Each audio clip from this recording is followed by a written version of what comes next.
That works for an introduction.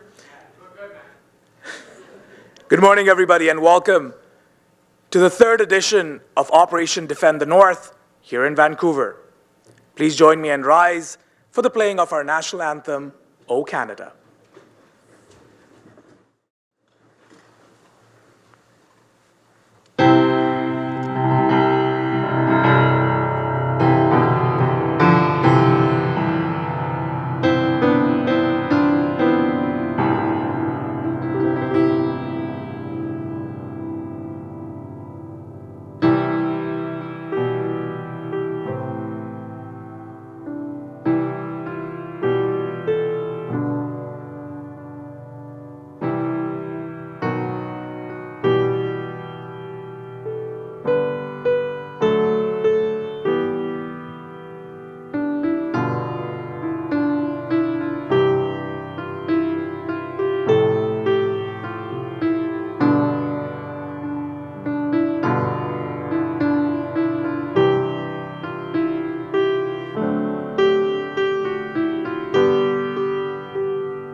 Thank you. And before we begin, it is important to recognize that while we're gathered here at the Simon Fraser University campus, I do want to recognize that we are on Indigenous land, on the unceded traditional territories of the Musqueam, the Squamish, and the Tsailhauit nations. We also have, besides individuals joining us in person, we have thousands of folks that have tuned in online. And I do want to remind everyone at this critical juncture in our history that the online space as well constitutes Indigenous space, because our cables and our wireless connections run across these land, seas, and skies. And with that, I welcome all of you once again to the third edition of Operation Defend the North. For the next 12 to 15 minutes, I will serve to simply set the context about what you are about to experience. There will be 5 principal pillars that I will cover that hopefully those in person and those online can follow with, so that you can understand how the next 5 modules are going to operate. My name is Ali Hirji, and for the opening and modules 1 and 2, I will be your lead, and then I will pass the torch on to other leads, and I will be moderating the rest of the sessions in an alternative way. But 5 important things to start off with. Everyone that you see seated at the table today, obviously in their daytime roles, they're superheroes and heroines in their own rights, but for the purpose of this exercise, all of them belong to a fictitious company called ODTN Telecom. Take a moment to just digest the reference to telecom. Many folks will tell you that telecom constitutes the nervous system of our society. Now imagine that going down. The very oxygen that keeps us moving financially and operationally, imagine that going down. Everyone at the table here, starting from Module 1, is a part of ODTN Telecom and are going through various stages of ODTN Telecom experiencing an outage. From experiencing an outage, from hiding under the tables for a bit, to realizing something's up, and then realizing we need to do something about it because it may be a cyber attack. and they all play roles within this fictitious organization. Number two, to my right and left, I have two industry experts, and that will continue to be the process through each module. For module one, I'll have an expert from Obsidian and Google, and as we go along, you'll see experts from a variety of different organizations playing a role in providing their expertise. Number three, there are two individuals to my right, Shrey Raval and Alex Dow. They have the unfortunate responsibility of being our technical leads from ODTN Telecom. And they, especially across Module 2 and 3, will show you in real time within their environment and their HMIs what it is that they're seeing. They represent our NOC and SOC environments, and they will certainly come under the hammer come Module 2. So good luck and be prepared. The fourth, for those of you that are watching online, not only can you engage in the live chat, from time to time I will release a poll and feel free to respond to it. The CyberX team is monitoring the polls and monitoring all of the engagements because at the end of this conference we do produce a white paper. So your responses to the polls are critical to me. That said, for the audience here, while the mics at your desk are not operational, and I ask you and request you not to fidget with any of the portals over there, which means you are going to, but we have a workaround around that. I will, from time to time, if it allows us, I will reach out to the audience to see if you have something to say. I'll probably take one or two comments, and then I will have to repeat it on the mic so that it goes through on the live stream. And lastly, I ask everyone to understand that this is a very heavy lift of an event. We may miss a couple of items here and there. We have a large group of student volunteers who are here as well. When you get the opportunity, please do thank them for their efforts. And when you do get a chance, on the third floor, the CyberX team is running an Operation Defend the North, the Youngsters edition called Young Defenders of the North, where they're dealing with a real-time breach against an LMS system of a university. If you get the chance, please do drop by and say hello and encourage those students. With that, I'm going to turn it over first to Alex. Alex, you've been working on this for the last 5 to 6 months. What is one important takeaway that you want people to walk out with after experiencing the next 5 modules? Alex? Thanks, Ali. I think tabletops are incredibly important to enabling businesses, but also the practitioners of knowing what can go wrong. The famous quote of plans are useless, but planning is essential, or something similar to that, really goes into understanding that we can write and discuss how things can go, but we really need to test them out. And that's really where tabletops really fit in well. Certainly there are some computer-based training modules out there that are needed to set some baselines, but really it's about being in the hot seat in a safe environment and making sure that everyone has an aha moment at the end of the day. Thank you, Alex. I agree with you. If you're failing to prepare, you're preparing to fail, and that's something that we should be putting on a t-shirt when it comes to ODTN. I'm going to go to a few folks, not necessarily everyone, but we'll try to, within the next 10 minutes, to just set some context. I'm going to go next to Octavia, not only because she's been instrumental in helping me with moderating these sessions and encouraging me to run them. She's also been through all 2 of the previous editions and now the 3rd edition of Operation Defend the North. Octavia, what's one thing that you find different about this setup that we're entering into? Thanks, Ali. I think one of the things that's different is normally we have like this stage and we're looking out and we really feel like there is we're talking at the audience and not really a community. This feels as if we are together, right? It feels as if we are working together. The setup feels different.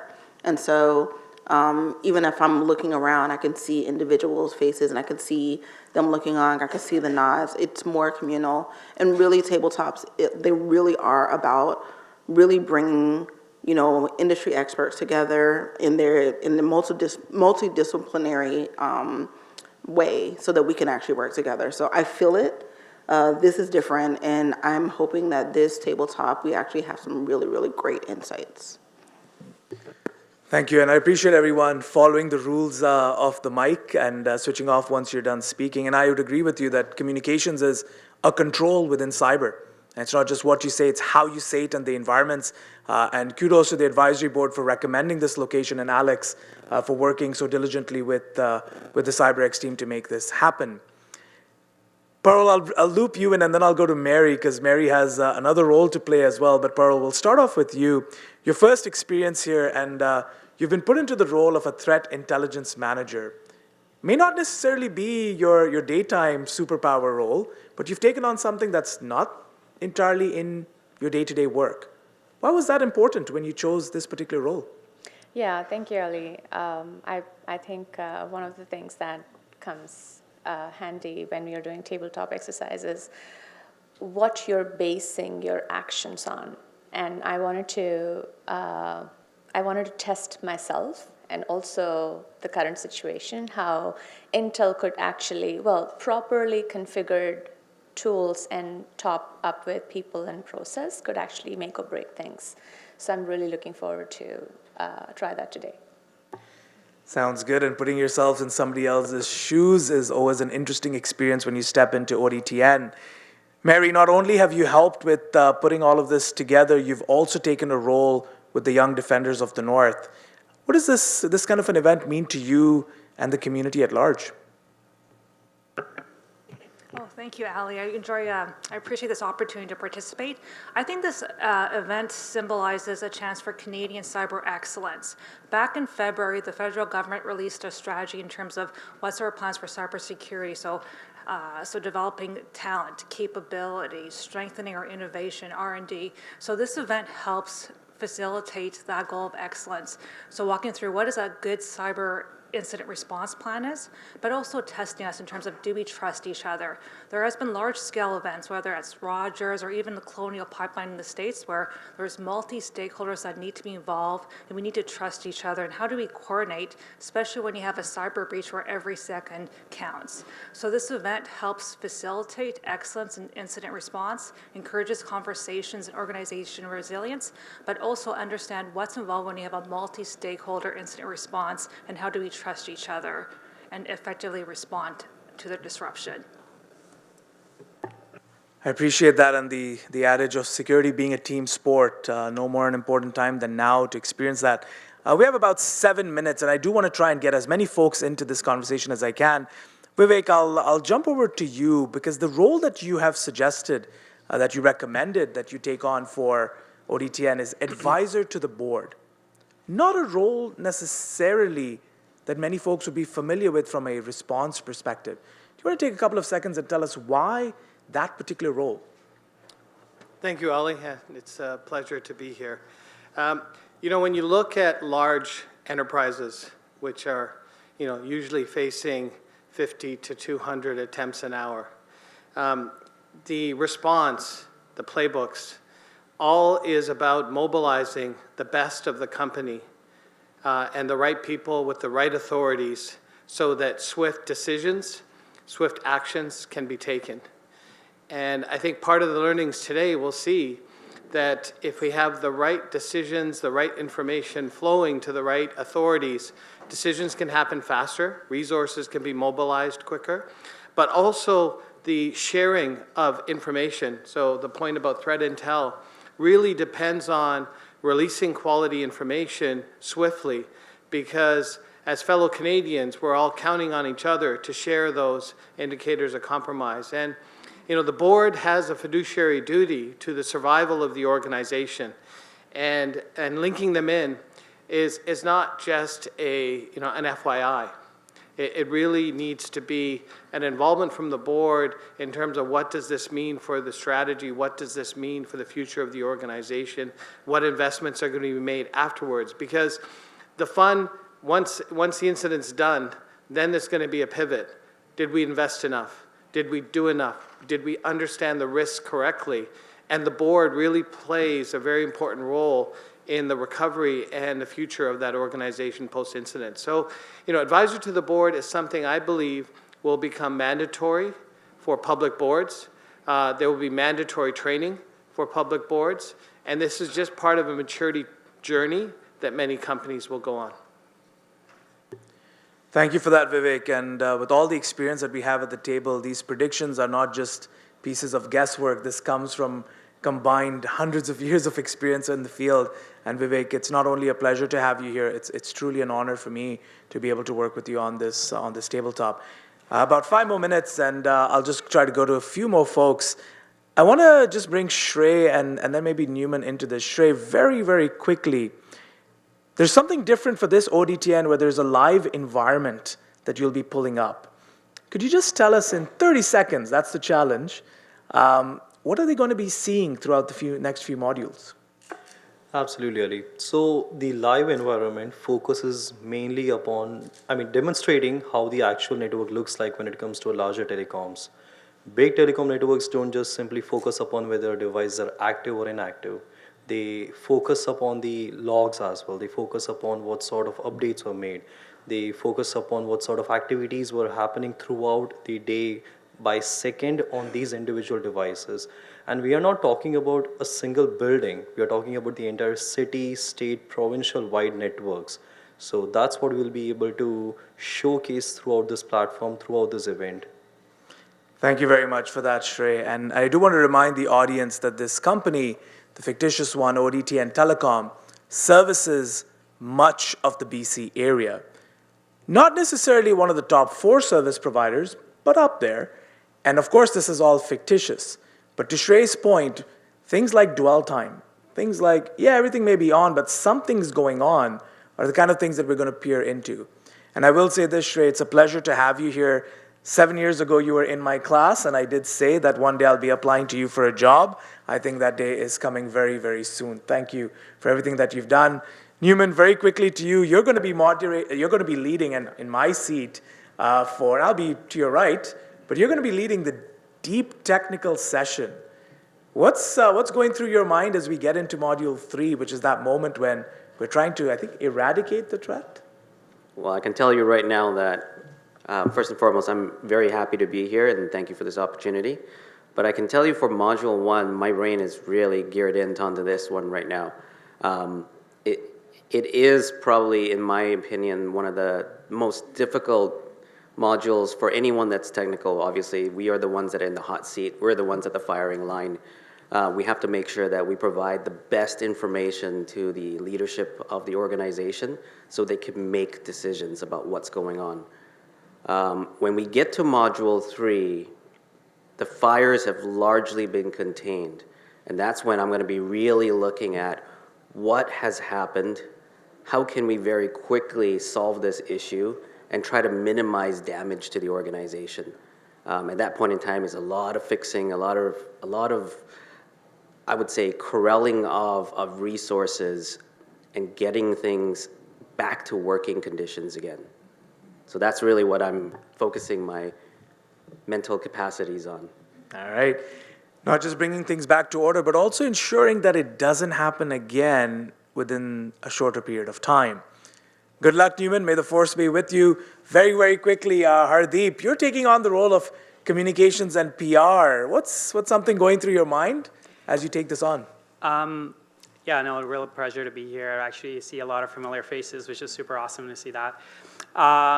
Yeah, no, I think one of the critical portions of any incident is really working on, we're really working on the communications aspect. I think most organizations, it's not a matter if, it's a matter when an incident occurs. And we've seen this time and time with companies that do really well and the companies that don't do well. And the ones that do well are the ones that are effectively and have effective and timely communications.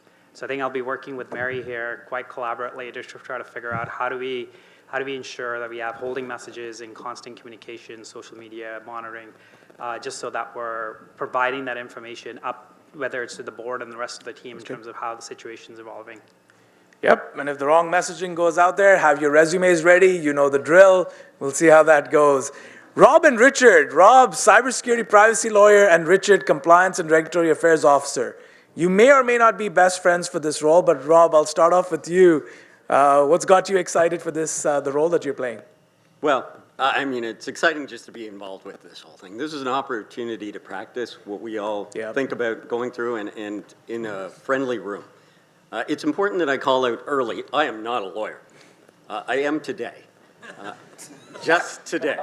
And that's especially important if anybody from my home team is watching. So if the legal or privacy team are actually watching my work today, I apologize in advance.